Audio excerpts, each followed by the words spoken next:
De acordo com o Censo de Educação Básica do INEP, no período de um ano, entre 2022 e 2023, o número de matrículas de crianças e adolescentes em escolas convencionais aumentou em 50%. Vamos falar sobre os impactos disso com os nossos especialistas. Eu tenho aqui nos nossos estúdios Ana Cláudia Michelin, que é psicopedagoga e professora especializada em educação especial. Seja bem-vinda. Obrigada pelo convite, e é um momento muito importante nós falarmos sobre o autismo, né? Que hoje em dia a gente ouve muito falar e o conhecimento sempre é muito bem-vindo. Obrigada. Também recebo aqui Dário Teixeira, que é psicólogo especializado em análise do comportamento e brinquedista com especialização em TEA. Seja bem-vindo. Muito obrigado pelo convite. É uma honra dividir esse tema que é muito discutido nas escolas, entre os pais, e que a gente possa usar esse tempo para trazer mais conhecimento e mais oportunidade para essas famílias. Obrigada. Bom, então vamos começar com o número, né, que a gente apresentou agora na abertura, um crescimento de 50% no número de crianças que já estavam nas escolas convencionais, mas que agora têm o diagnóstico do TEA. Por que vocês entendem que teve esse aumento? Tem a ver com o diagnóstico, com a inclusão? O que vocês acham? Uma opinião de cada um, Dário. Certo. Eu acredito que pós-pandemia, né, eu recebo muitas famílias que veem filhos que não socializam, que apresentam ali alguma questão comportamental na socialização, e elas apresentam para nós, assim, falta de comunicar com pares na escola, e aí isso traz muita investigação. Né? Então, eu acredito que pós-pandemia aumentou muito a procura, né, de pais, né, de lugares que recebem essas famílias para falar sobre o diagnóstico. Muita informação, como momentos como esse, que facilita a comunicação. Então, eu acredito que o número tem aumentado muito, primeiro pela procura e depois pela comunicação que tem se ampliado pela sociedade. Eu compartilho da mesma opinião. Eu acredito que hoje em dia temos muito mais acesso às informações. Então, antigamente as famílias não tinham essas informações do que era o autismo, as pessoas não conheciam o autismo, não se ouvia falar sobre esse tema, né? E hoje em dia, com o avanço, é muito pertinente, né, a gente falar desse tema, porque é um tema que está na sociedade, e a família, ela começa a perceber, né, alguma coisa diferente, e ela vai buscar porque ela ouve falar sobre isso. Exato. Até, Ana, a tua experiência com o autismo foi também diferenciada. Me conta um pouco. A minha experiência com o autismo começou quando eu peguei um aluno para dar aula, né, na época, no segundo ano do ensino fundamental, e ele chegou para mim e eu fiquei um pouco perdida, né, do que fazer com essa criança, como agir para ajudá-lo, como inserir essa criança verdadeiramente na escola.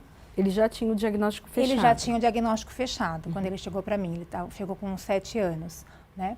E aí eu fui em busca de materiais, de cursos que pudessem abrir, né, o meu leque aí de conhecimento para poder auxiliar da melhor forma. E daí isso até resultou no livro? Conta Isso, aí tem esse livro aqui, que é o meu amigo especial, Autismo, uma peça que se encaixa, que conta um pouquinho da história do Thales, né, que foi esse meu aluno, dentro da sala de aula. Então, nesse livro, trago algumas coisas que ele fazia durante a aula, que serviram para as crianças poderem compreender melhor o amigo. Foi muito legal um trabalho que a gente fez lá na escola com esse livro. E como que era esse comportamento? Então, aqui eu trago, assim, momentos que ele gira, né? Por que ele gira? Alguns episódios de tampar os ouvidos, de sair correndo, de precisar de uma pessoa de apoio ao lado dele, porque muitas crianças não entendiam o porquê disso, né? Por que ele tem a tia que fica do lado dele e eu não, né?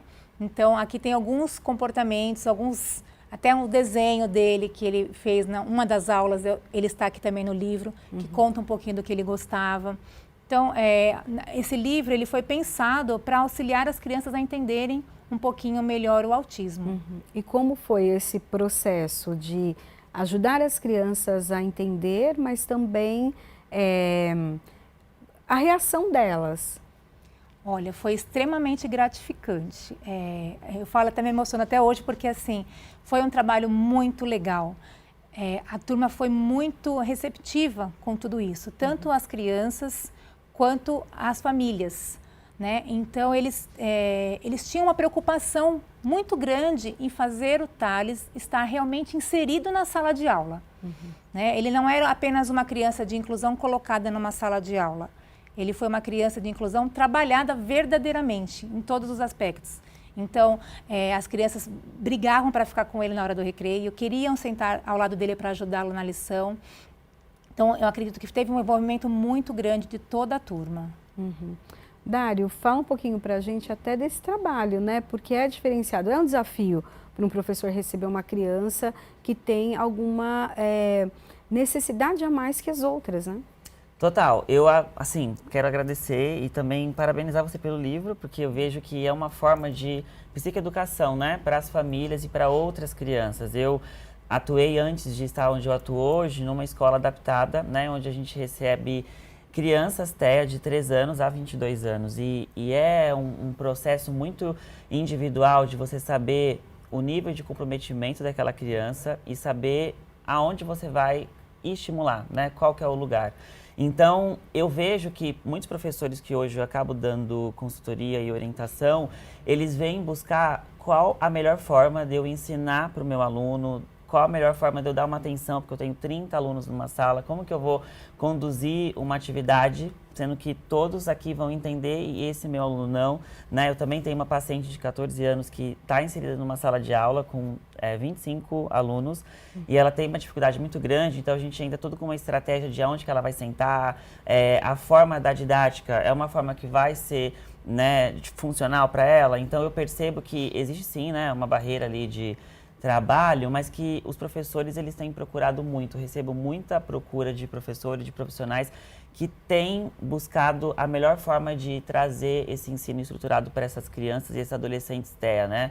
O adolescente TEA também que está inserido na escola, além do TEA, ele vai ter uma comorbidade para ansiedade, para depressão, porque existem algumas pesquisas e artigos que dizem sobre isso, e aí o professor precisa também entender para poder direcionar a melhor forma. Então, apesar de ter bastante demanda, eu também vejo muita procura para melhor assistir, né, dentro da sociedade que a gente tem hoje.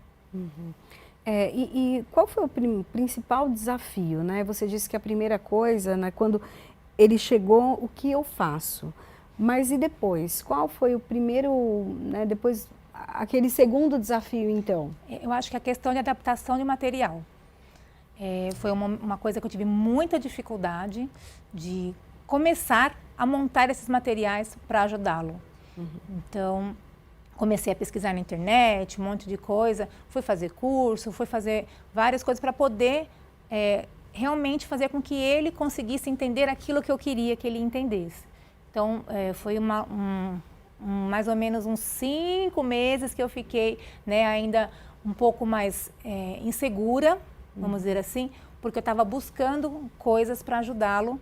Então, acredito que a maior dificuldade tenha sido nessa questão de conseguir materiais para trabalhar com as crianças.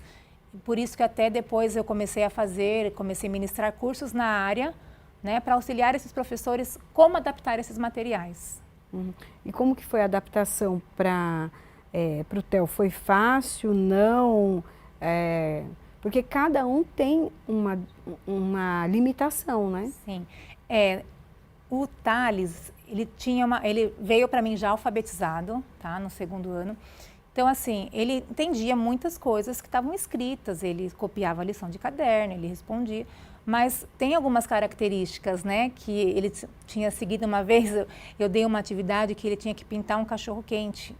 E assim, logo no comecinho eu não sabia que ele não entenderia o que era um cachorro quente. Para ele, um cachorro quente era um cachorro animal quente, quente. E eu falava para ele, não é isso. Né? Então, assim, eu me frustrei muitas vezes, porque a gente precisa ter uma ideia de que, assim, nem tudo que a gente planeja vai dar certo.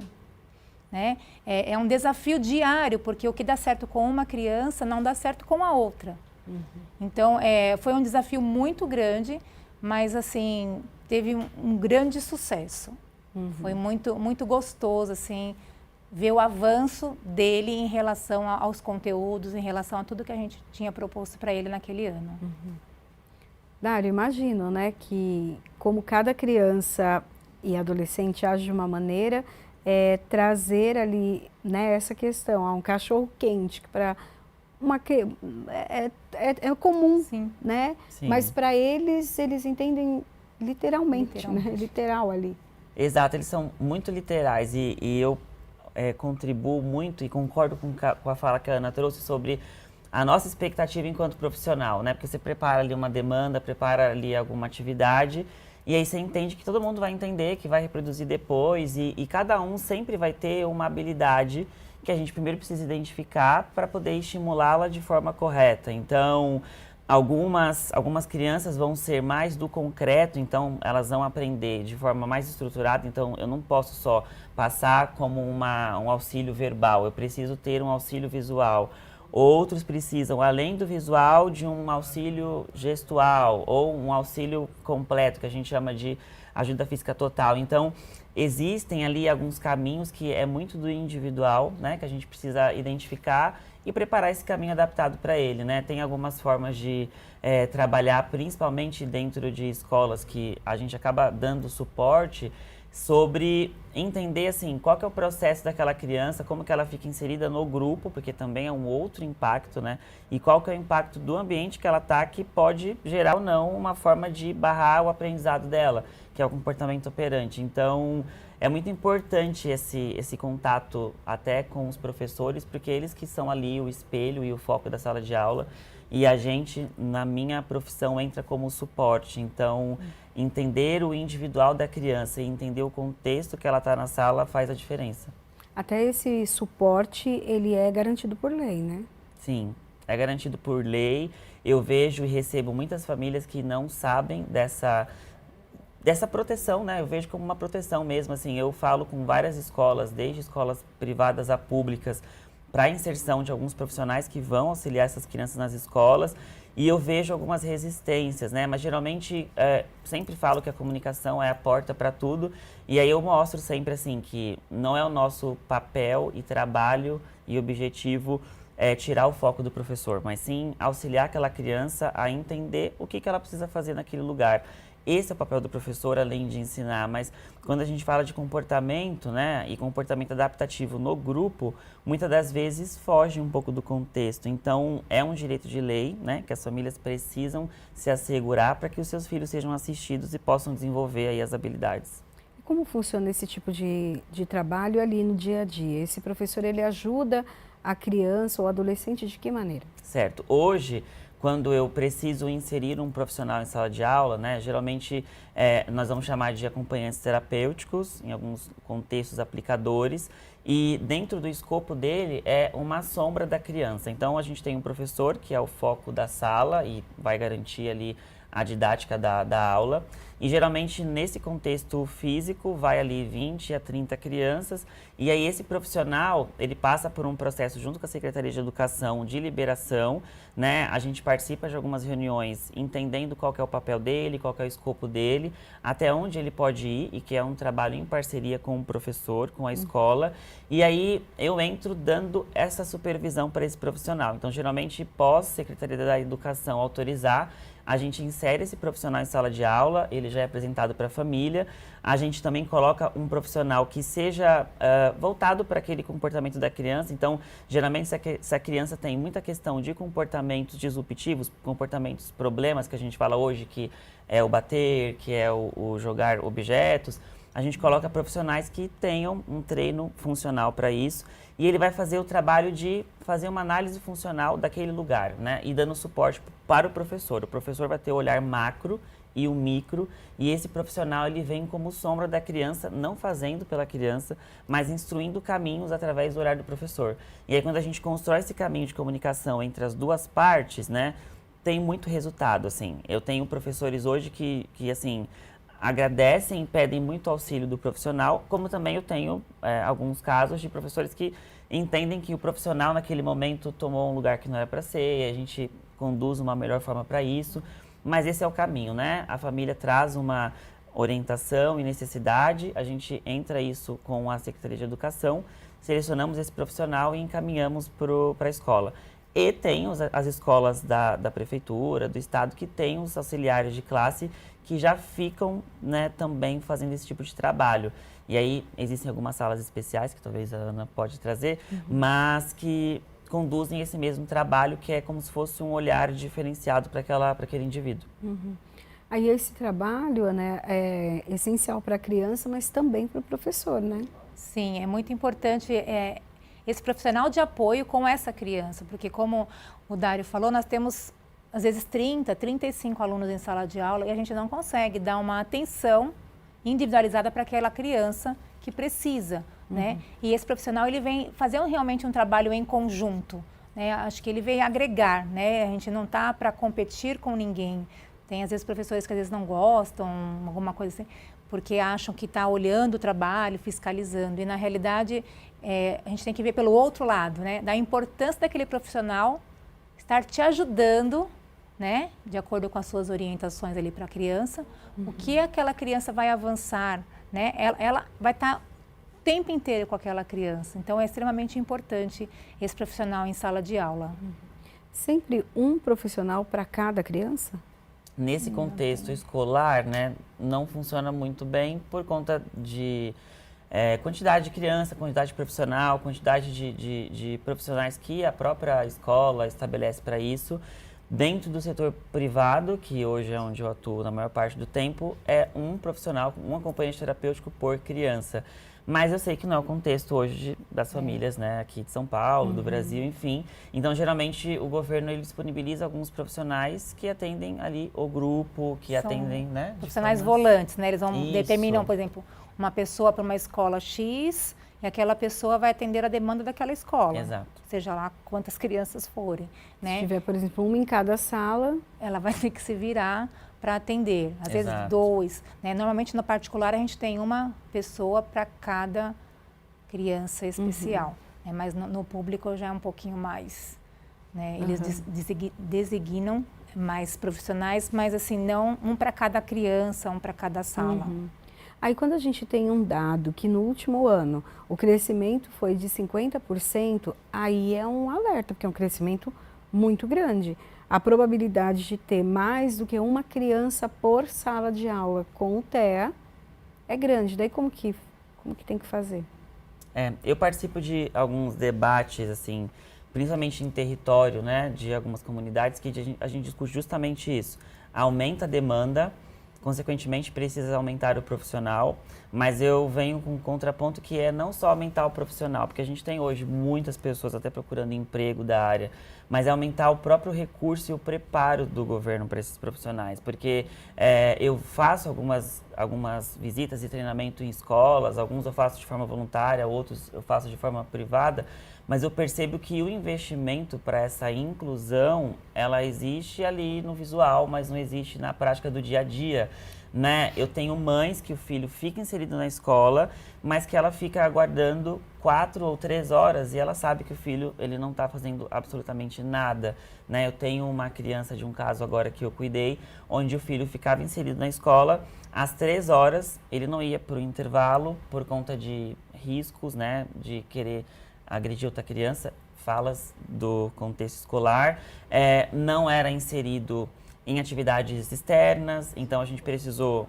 identificar isso, colocar um profissional para que pudesse acompanhar e ele só vai aprender estando em exposição àqueles lugares. Então, a gente discute sobre aumenta o caso, aumenta a procura, mas no meio qual que é a intervenção, né? É aumentar o olhar para cuidado e preparo desses profissionais. Eu entendo que é esse o ponto de partida. Eu acho que é muito importante hoje em dia, né, a gente ter esse olhar realmente para essas crianças, porque a criança estar na escola não significa que ela está inclusa, né? Ela está lá, mas às vezes, como ele falou, pode ser que ela esteja lá, mas ela não participa de nenhuma atividade, não vai para o recreio porque vai bater, porque vai, né? Então, isso não é a inclusão. Isso daí é simplesmente um depósito, né? A gente fala assim, um depósito que a criança está lá na escola porque ela tem que estar matriculada na escola. Mas a inclusão verdadeiramente é quando você faz essa intervenção, procura profissionais, vai buscar, né, para dar o maior suporte possível. Talvez aquela criança não consiga ficar, sei lá, os 20 minutos no intervalo, mas ela consiga ficar 10. Ok, né? Vamos respeitar também. E aí, assim, cabe muito a visão, né, do profissional que está junto, da equipe que está na escola, no caso, atuando para ver o que realmente precisa ser feito para aquela criança. Hoje nós já temos várias crianças ali já com diagnóstico fechado, mas a gente também tem muitas que ainda não, né? Principalmente hoje, quanto mais passa a idade, hoje quantos adultos já recebem o diagnóstico de TEA, né? Ou seja, quando estavam na idade escolar eram considerados alunos problema, viviam ali na diretoria, não tinham bom comportamento, mas na verdade havia um motivo. Não porque é apenas uma indisciplina. O que vocês percebem hoje? Acho que a Ana pode até falar por estar ali na sala de aula. O que você percebe hoje em dia em relação a isso? Ainda tem essa falta de diagnóstico? O professor já tem um pouco mais de informação para ver que tem alguma coisa diferente? Eu acho que hoje em dia já temos mais informações, né? Assim, só não tem informação quem não quer. Porque a internet está aí, tem vários cursos, vários até gratuitos, né, que a gente consegue buscar algumas informações. É claro que assim, o dia a dia é diferente, né, da parte teórica, mas essas informações elas estão aí para a gente ter um primeiro acesso. As professoras hoje em dia já conseguem olhar para algumas crianças e perceberem que tem realmente alguma coisa. Né? A gente não pode fechar nenhum diagnóstico, mas a gente pode acender uma luzinha, né? Um alerta para a família. Olha, aqui ele não está fazendo isso, ó, ele não gosta de se socializar com os amigos, ou ele grita, ou qualquer outro comportamento que a gente, né, espera que a criança não esteja fazendo. Então, a gente consegue dar esse sinal de alerta para as famílias.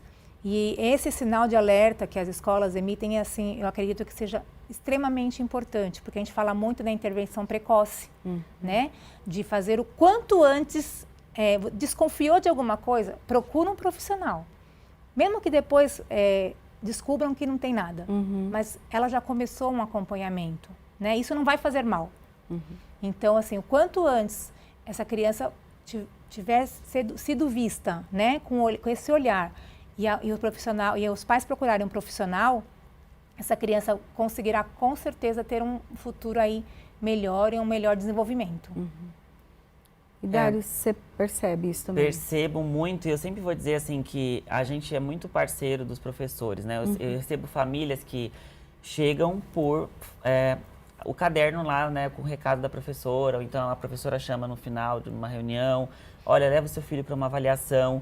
Então eu vejo que os professores é muito esse ponto de alerta mesmo que a Ana trouxe, né? Porque quando a criança está inserida no grupo, ou ela vai ser inserida e vai ter essa troca social, ou o comportamento dela vai destoar dos demais, seja de um comando simples a uma fila indiana, a sentar em círculo, ou ao comportamento de aprendiz que vamos sentar, né? E aí é isso, quando você fala de muitos adultos hoje em serem diagnosticados, em algum momento na infância, na primeira infância, na juventude, esse comportamento adaptativo, ele destoou. Talvez alguns, até pelo nível de comprometimento ali, né, do nível de suporte, não ficou perceptível para a sociedade, mas em algum momento ele apresenta, seja no quesito social, seja no quesito de relacionamentos, né, interpessoais, mas na escola, né, a primeira infância, né, a gente entende até por estudos que a parede do desenvolvimento, né, são essas experiências da criança.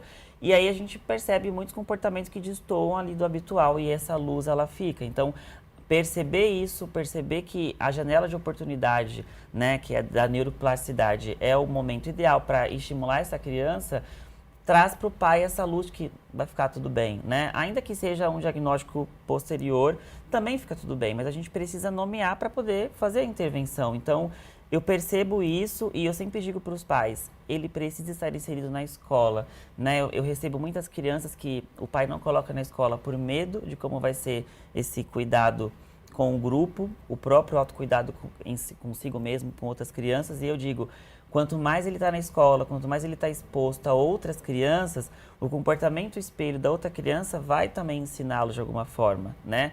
E o medo do que ele vai fazer, de como vai ser, existe, a gente vai trabalhando isso em orientação, mas esse caminho junto com um profissional de psicopedagogia, de pedagogia, é muito importante e isso traz muita segurança para os pais, né? Então, que pais que possam nos assistir possam ter esse olhar, né, mais individual para o filho e também para o profissional da escola que está com o filho a maior parte do tempo, identificando ele no grupo, né?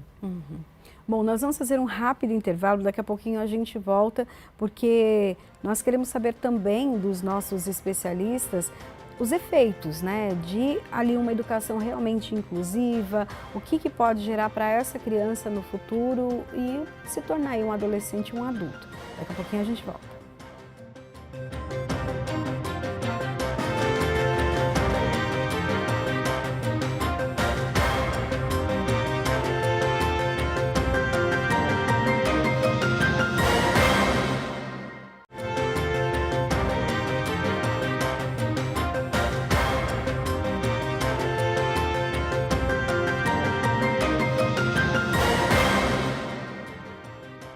Olá, estamos de volta com a LESP em pauta, hoje falando sobre educação inclusiva, o que realmente é a inclusão ali das crianças e adolescentes com um transtorno do espectro autista. Para essa conversa eu tenho aqui nos nossos estúdios Ana Cláudia Galvão Michelin, que é psicopedagoga e professora especializada em educação especial, e também Dário Teixeira, que é psicólogo especialista em análise do comportamento e brinquedista com especialização em TEA. Bom, nós terminamos o bloco anterior falando, né, sobre muitas vezes o diagnóstico e, para alguns casos, diagnóstico tardio. Vamos falar um pouquinho do impacto desse diagnóstico e também para os pais, como é receber esse diagnóstico? Muitos ainda não aceitam. O que você percebeu ainda na educação infantil? E depois o Dário dá até a experiência que ele tem nesse aspecto. Eu acho que para os pais o diagnóstico é um marco, né? Porque quando ele imagina ter um filho, a pessoa não imagina ter um filho especial. E quando aquele diagnóstico vem, essa família ela se vê perdida daquele filho ideal, né? Ela idealizava um filho e aquele filho não vai mais ser aquilo que ela imaginou por determinadas razões, né? Não que a criança autista não consiga ir longe, mas vem, né, o que eu vou fazer agora, né? Aquelas incertezas, porque o meu filho vai acompanhar uma escola, meu filho vai se trocar sozinho, vai falar, né? Então, os pais vivenciam muito esse luto. A gente percebe que muitos pais negam muitas vezes esse diagnóstico, né? Às vezes trocam de profissionais constantemente, porque quando o profissional está fechando um diagnóstico, eles fogem, procuram outro, né? E assim vai adiando esse diagnóstico de autismo, que acaba depois prejudicando muito essa criança. Você percebe isso, Dário, também? Percebo. Eu percebo também que existe muito estigma, né, para como vai ser o amanhã. Então, até uma fala da criança ser a especial, eu falo sempre para os pais, né? Eles chegam, eu participo desde o processo de quem tem o diagnóstico e qual vai ser o caminho e da suspeita do diagnóstico. E essas famílias, inclusive ontem eu fiz uma anamnese com uma família que está na descoberta do TEA e a mãe está com mais clareza do que está acontecendo, o pai já não, e aí ele traz, né? Como que é, né, ter um filho especial no dia de hoje? Aí eu digo, pai, especial somos todos nós, né? Eu, você, a sua esposa, todas as crianças. Seu filho é uma criança antes de qualquer coisa, ele pode sim estar dentro do espectro autista, o que vai dizer que a gente vai entender qual o tipo de suporte que ele precisa para ter uma vida com autonomia, assim como você. Veja, assim como eu, assim como nós, estamos aqui numa sala agora, onde tem muito barulho, onde tem, às vezes, o ar-condicionado que não funcionou, a gente se incomoda e a gente percebe isso e organiza para que a gente se sinta à vontade e discuta, aprenda. Com o seu filho, a gente vai fazer o quê? Uma intervenção e entender o tipo de suporte que ele precisa para que ele também tenha uma vida com autonomia. Então, existe sim muito estigma, né? Quando as pessoas pesquisam sobre o autismo, vão para o Google, vai aparecer desde o The Good Doctor, né? Que é o médico que tem altas habilidades, mas que também tem os seus momentos ali de pressão, de não querer muito barulho. E também pesquisam autistas que não tiveram uma intervenção na primeira infância e que hoje apresentam muitos comportamentos que não são adaptativos para o ambiente e, consequentemente, ficam mais dependentes dos pais, ficam mais dependentes de pessoas. E eu percebo que é uma necessidade muito grande de saber como é amanhã. Então, quando a família recebe o diagnóstico, é literalmente a família, né? Os avós, os tios. Muitas mães não vão mais em festa de família, porque o que vão pensar? Meu filho vai chorar, não vai querer cantar parabéns. Então, o quanto mais possível nós normalizarmos isso, eu sei que é difícil no lugar que eu estou, pode ser fácil, porque eu sou o profissional, mas eu sempre digo para os pais, o ponto que nos encontra aqui é vocês à procura da melhora para o filho de vocês e eu à procura de proporcionar isso e construir com vocês. Então, quanto mais a gente entender que é uma adaptação, melhor vai ser não a aceitação, mas melhor vai ser a forma com que nós vamos lidar com as dificuldades deles, né? E aí eu tenho uma mãe que é paciente fora desse contexto terapia, ela é minha paciente e ela tem um filho Thea, e aí a gente separa muito, assim, na terapia com ela, o que é dela, o que é do filho, e ela trouxe agora que o filho completou 8 anos e que ele começou a fazer um movimento de estereotipia com as mãos, né? Quando ele fica muito feliz. Então ela fala, Dário, tô desesperada, porque ele não tinha esse comportamento. E agora que ele fez essa idade, tá assistindo um desenho que ele gosta, ele começa a movimentar com as mãos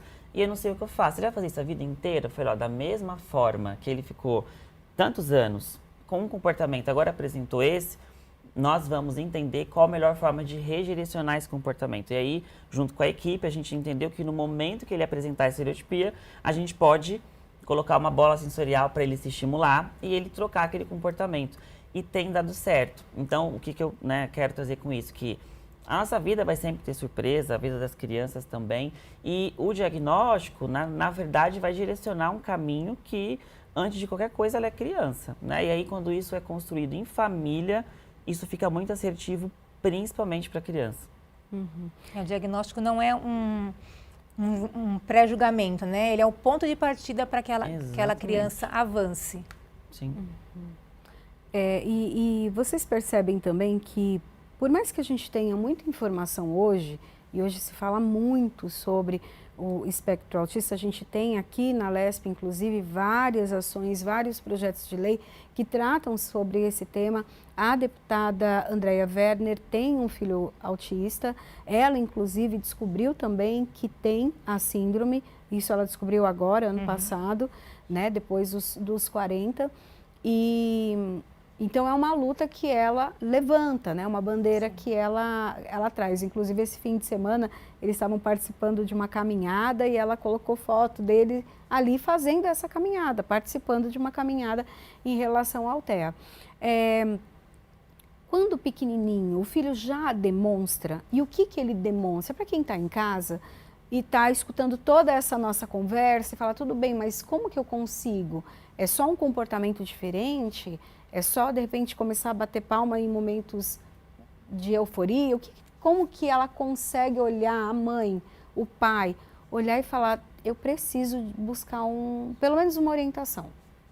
O DSM, ele classifica uma díade de comportamentos que vão levar ao diagnóstico. Então, a gente tem, em um ponto, o comportamento social e o atraso da linguagem, que nem toda criança que tem um atraso da linguagem vai estar dentro do espectro, né? Às vezes pode ser realmente um processamento auditivo ou um atraso na linguagem, mas aí precisa de uma especialização em fono, um olhar para entender. Mas dentro do DSM ele classifica o comportamento social e o atraso na linguagem, e do outro lado é o comportamento restritivo e destrutivo. Então, muitas crianças vão empilhar brinquedos, que é o que você vê na internet hoje. Muitas crianças vão ter hiperfocos em coisas funcionais como brinquedos, bonecos, carrinhos, ou hiperfoco em coisas não funcionais como ligo o ventilador da sala, o ventilador vai girar e a criança vai fazer também essa volta. Falando da primeira infância, hoje muitos artigos, muitos estudos, né, possibilitam ter o diagnóstico precoce, né? Então, o meu objetivo no mestrado é avaliar o neurodesenvolvimento na primeira infância. Então, a gente percebe muitas crianças que com até 1 ano, 11 meses e 28 dias, elas podem também receber o diagnóstico, primeiro, através das funções executivas. Então, quando ela não tem ali o balbuciar, quando ela não tem o olhar na mãe, mas ela não tem aquele comportamento reflexo, né, de ser estimulada a pegar objetos, a identificar cores simples, porque nessa fase da primeira infância, né, dentro de um ano e meio, é natural, é esperado que a criança tenha, né, ela escuta, ela processa uma palavra, né? Até falei com uma mãe agora, e eu troquei isso com uma profissional de fonoaudiologia, que, minha filha, ela é verbal, ela fala, né? E aí, com essa avaliação, a profissional falou, não, sua filha, ela é oral, ela solta palavras, né? A gente entende que é verbal quando ela consegue se comunicar e sustentar uma conversa. Então, acredito que o primeiro ponto para o pai é perceber o contato, né, social, que pode ser desde o olhar com a própria mãe. A gente tem alguns casos até na amamentação, onde o filho não busca esse olhar, né? É um caso que ainda está sendo pesquisado. Em um segundo momento, com um ano e meio, essa troca de comandos, pedir, não seguir comandos simples, né? Então, sei lá, colocar um Lego azul, um Lego verde, e aí eu pega pro tio, não corresponder, dá para mim, não corresponder. As habilidades básicas é o ponto-chave para a gente fazer essa intervenção e perceber. Então, os pais entendendo o que é função executiva, né? Não tem um significado universal do que é a função executiva, mas nada mais é do que o processamento do nosso cérebro e a forma com que ele responde.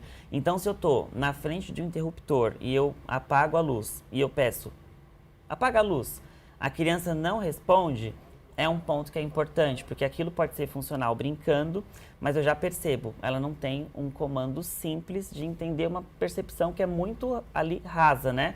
Então, são dados importantes que hoje ajuda muitas famílias a perceber em casa. E daí o Thales, que foi o teu primeiro aluno com o TEA, ele tinha todo esse estímulo, tanto que ele já chegou com um diagnóstico, mas ali com uns 8 anos. Mas os pais descobriram cedo? Como foi? Descobriram por volta de 3, 4 anos. Eles descobriram e aí puseram na escola, né, de acordo com a indicação da psicóloga. Mas eles tinham um certo, eu vou dizer assim, um certo medo, né, desse julgamento da sociedade.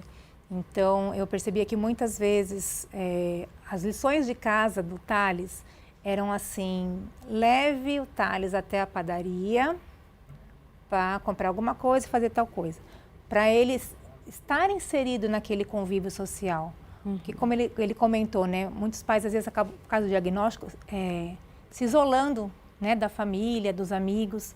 Então, a minha preocupação com o Thales era de colocá-lo realmente nesse grupo, né, social, para ele ter a vida mais tranquila. Então, a gente fez um trabalho para ele ir à cantina com dinheiro, então ele sabia dar o dinheiro, a gente ajudava a conferir o troco, né, teve todo esse processo para que, eu acho que nossa função enquanto profissional é fazer com que essa criança desenvolva o mais possível, né, o máximo que ela consegue aí, para ela ter uma vida social boa, né, que ela consiga conviver num grupo de amigos, que ela consiga ir à padaria comprar um pão ou alguma coisa simples, né, que pra gente é tão simples. Eu estava assistindo umas reportagens e a mãe falou assim, olha, meu filho percebeu que eu estou maquiada, né, e a criança era oral também, não é verbal, né, e ela falava, ai mãe, você está maquiada, né, e a mãe chora,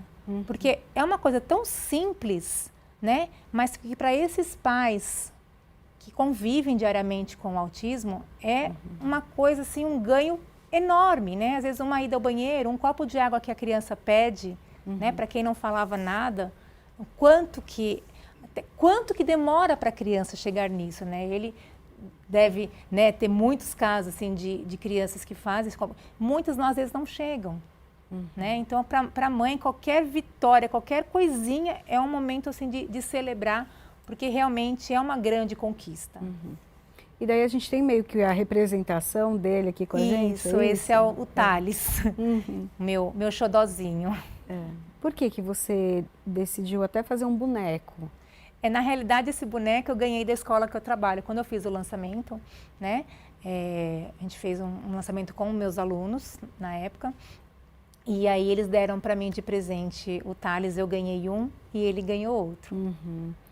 ele acaba também, de uma certa maneira, mostrando para as crianças, sendo um pouco lúdico também para as crianças? Sim, a gente fez um projeto na época do lançamento do livro, a gente fez um projeto lá na escola e aí cada sala de aula tinha um bonequinho do Thales para levar para casa e cuidar, né? E fazer alguma atividade com esse boneco, né? Com esse amigo. E assim, foi muito legal, porque eles curtiam e não viam a hora de levar o Thales para casa, né? Tinha um sorteio, né? Eles preenchiam uma folhinha depois, o que faziam, colocavam foto.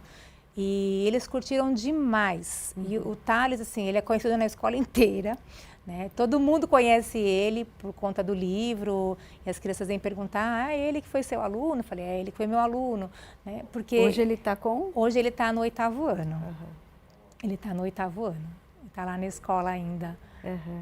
E daí você até teve uma atividade no lançamento do livro. E qual foi a percepção das crianças? Então, você teve ali como feedback? No dia do lançamento do livro, né, a gente fez uma parede com as escritas dos alunos da amiguinha da sala para o Thales. Então, foi tipo uma homenagem que eles fizeram para o Thales. E aí, cada criança escreveu uma mensagem. Eu trouxe uma só para ler, porque eu achei muito bonitinha. Eu coloquei, o Thales é um menino muito legal. Com ele, aprendi que não importa que você seja diferente, todos nós temos que ser respeitados. Eu e meus colegas ensinamos a ele o que é certo e o que é errado. Então, eu acredito muito na inclusão verdadeira. Eu acho que isso daqui é o melhor resultado que a gente, enquanto profissional, pode esperar, porque realmente eles incluíram o Thales era muito bem aceito, o Thales era muito querido. Né? A turma cuidava, se preocupava muito com ele e no começo eles falavam assim, não dá bronca nele, porque a gente chamava a atenção dele também, né? Porque ele está mexendo aqui. Ó, não pode mexer. Esse é meu. Posso ver? Tem que perguntar, né? E as crianças às vezes falam assim, mas coitado. Eu falei, não tem nenhum coitado aqui. Não tem nenhum coitado. Você pode mexer nas coisas dos outros? Não, então ele também não pode. A gente tem que ensinar. Né? Da mesma forma, às vezes, quando ele tinha algum comportamento de bater, alguma coisa, ele já sabia que estava... E a criança falava para ele assim, não pode, não gostei. Para ele perceber, porque se a gente deixar, vira uma coisa comum, né? E a criança, ela tem essa percepção. E eles ajudavam muito, Thales, muito, muito. Brincavam com ele na hora do recreio, tinha um rodízio entre as crianças para ficar com o Thales nesse momento, que ele fazia algumas atividades diferenciadas na hora do recreio. Então, assim, eu acho que a inclusão, eu posso falar de boca cheia, assim, com muito orgulho, que a inclusão aconteceu.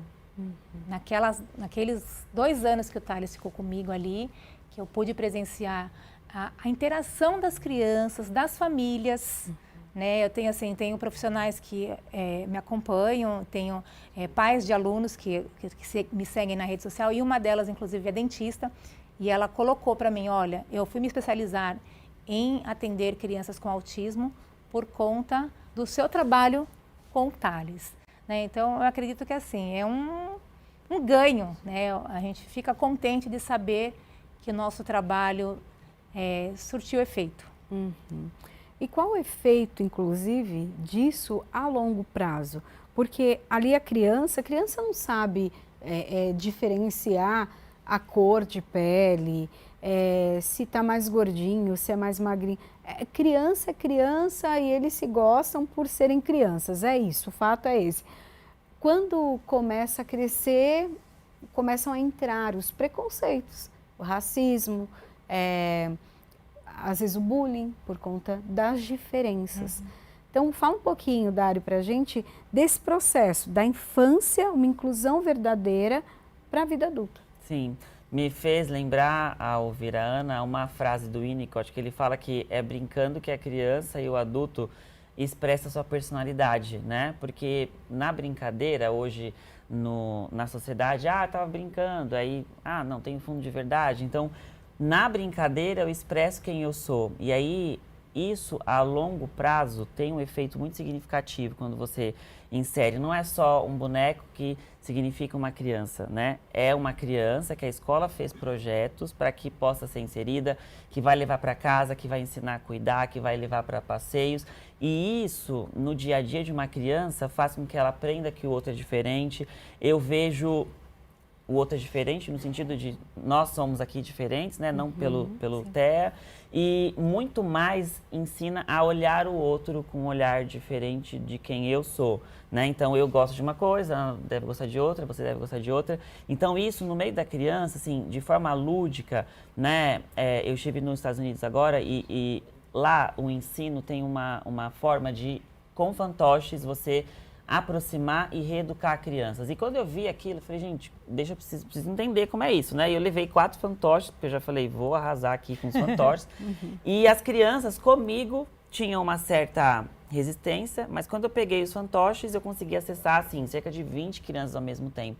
E o objetivo ali, a gente até usou uma música no final, que era ninguém é igual a ninguém, ainda bem, ainda bem. E aí a gente falava da cor, falava de corpo físico, de psicofobia, né, de gênero. Então, no brincar, né, as crianças iam para casa, mãe, ó, hoje o tio falou isso. Então, lembra daquela pessoa, daquele coleguinha? Mãe, ó, você falou isso, hein, mãe, ó, não pode. Então, isso a longo prazo, né, no lúdico, faz com que essa informação se assente no cérebro dessas crianças e elas reproduzem isso em casa, na escola. Então, é muito importante os pais trazerem isso para a criança, trazer brincando, né? Às vezes o pai também quer trazer uma forma de ensinar, na forma ali crítica, mas, né, não vou falar e tem que entender, mas cada um vai sempre perceber de um jeito, né? E aí brincando que as crianças podem entender e reproduzir isso de outras maneiras. A gente tem diversas, assim, histórias de sucesso de crianças que entenderam como se comportar com outras através do lúdico, através ali do brincar simbólico, que significa algo muito importante hoje. Pais que não brincam com os filhos, né? Até do meu mestrado eu vejo isso. Tem uma resposta. Pais que brincam com os filhos, que seja 30 minutos por dia. A criança ganha e ganha muito. Pais que brincam muito, assim, de manhã, tarde e noite. A criança cansa, acaba não aprendendo. Então, isso tem um impacto significativo quando é exposto de forma adequada, através da forma lúdica. Então, eu achei, assim, super funcional e reproduzir isso para a sociedade é incrível. E foi muito legal porque, assim, as famílias se envolveram muito. Então, algumas mães vinham, falavam assim, nossa, ele falou que é isso, isso e isso, e eu fui pesquisar e era mesmo, né? Olha, ela falou para mim que acontecia isso e me explicou por que ele fazia isso. Então, assim, as próprias famílias que não tinham esse conhecimento, por causa dos alunos, né, adquiriram. E muitos foram buscar até formas de ajudar essa família, né, formas de aprender, divulgar realmente a inclusão aí. E aquela criança que ela tem o diagnóstico, então, precoce e já tem toda uma rede, porque precisa, né, de uma rede de atendimento multidisciplinar. Como que vai ser o desenvolvimento dessa criança? Claro que a gente tem que levar em consideração que cada uma é única, mas qual pelo menos a porcentagem ali, a maioria, ela tem um desenvolvimento melhor? Talvez fazer um balanço, assim, daquela que não tem desde pequeno e aquela que já da infância conseguiu ter um atendimento. O que vocês percebem? Eu percebo que quando o diagnóstico é precoce, né, as mães também têm muito essa coisa de não quero que meu filho fique muitas horas na clínica fazendo intervenção. Inclusive, alguns artigos recentes falam que as crianças precisam ser estimuladas pelo próprio cuidador. Então, a gente treina esse cuidador e ele estimula o filho. Então, crianças que têm ali a estimulação precoce, a gente vai aí de 80% a 90% de ganhos de comportamento adaptativo. O que é isso? Ela vai se desenvolver, vai crescer.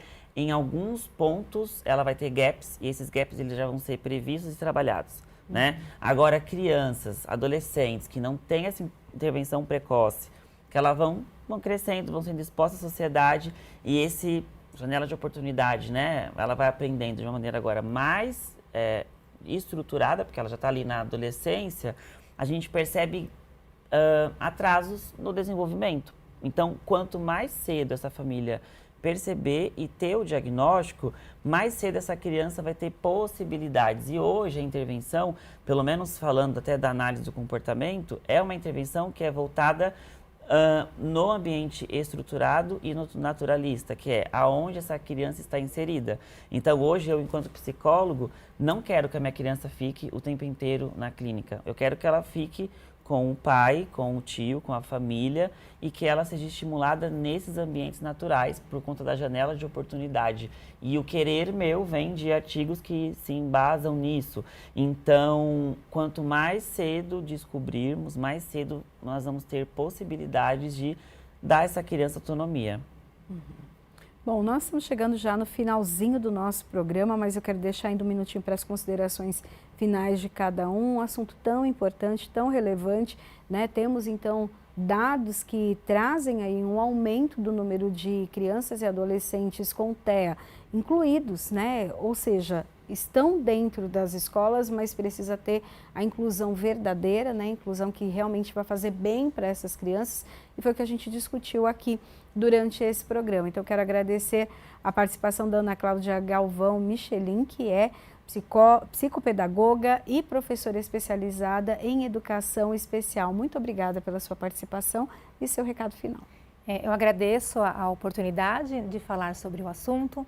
É um assunto muito amplo, né, que precisa realmente ser divulgado, e eu gostaria de deixar minha rede social para quem quiser me seguir, é tea.aceito. Lá tem um pouquinho da minha história, um pouquinho dos meus livros, eu tenho mais 3 livros fora esse. Quem quiser me seguir, eu agradeço. Obrigada pela participação. Também agradeço o Dário Teixeira, que é psicólogo especialista em análise do comportamento e brinquedista com especialização em TEA. Obrigada.